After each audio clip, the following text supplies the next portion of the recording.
No primeiro dia da 19ª Plenária Nacional do Simpaf, os delegados debateram o processo de negociação dos acordos coletivos de trabalho das empresas estatais com o representante do Ministério do Planejamento e outro da Justiça do Trabalho. João Manuel Simões, representante da Secretaria de Coordenação e Governança das Empresas Estatais no Ministério do Planejamento, explicou o papel e as competências da Secretaria nas negociações trabalhistas. Nosso papel é de governança, então a gente estabelece grandes diretrizes, estabelece os grandes marcos, estabelece diretrizes para as gestões das empresas quando tomar suas decisões no âmbito da gestão, saber que elas têm que tomar dentro dessas grandes diretrizes. Já o juiz auxiliar da vice-presidência do Tribunal Superior do Trabalho, Rogério Neiva, esclareceu a atuação do tribunal nas negociações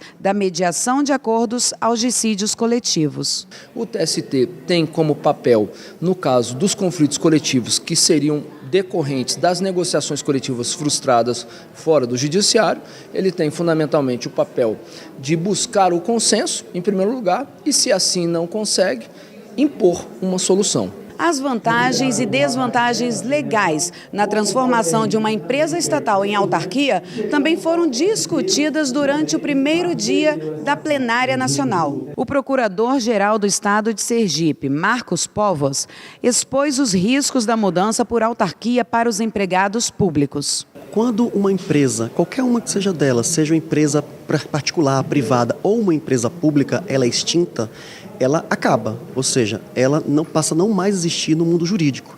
Isso significa dizer que se o empregador não existe mais, eu não tenho mais vínculo de emprego. Então, no caso de uma empresa pública ela ser extinta, todos os vínculos de emprego são rompidos, são rescindidos. O que acontece é que o empregado ele passa a ser desempregado, o vínculo dele é extinto.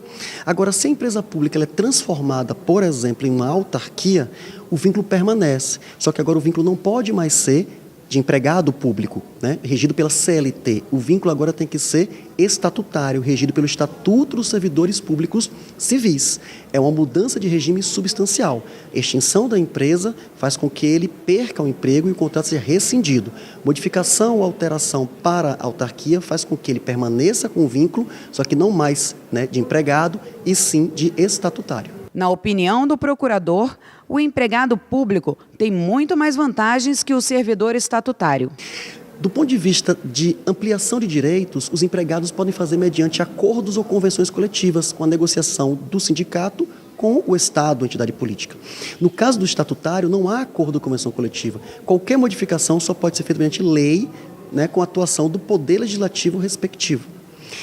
O empregado, ele não tem estabilidade, porém ele tem uma garantia no emprego, porque se ele tem uma dificuldade para entrar, que é o concurso público, ele tem que ter uma dificuldade para sair, que é, na verdade, uma motivação para despedir. No caso do estatutário, essa vantagem, né, é que ele tem uma estabilidade. Só que tanto estabilidade quanto o outro garantia de emprego, há uma dificuldade para haver a rescisão. Talvez o único ponto que ainda o estatutário tem uma vantagem é o regime de previdência, já que, em regra, os estatutários eles se aposentam com os proventos integrais, enquanto que o empregado está no regime geral de previdência, que existe um teto do INSS.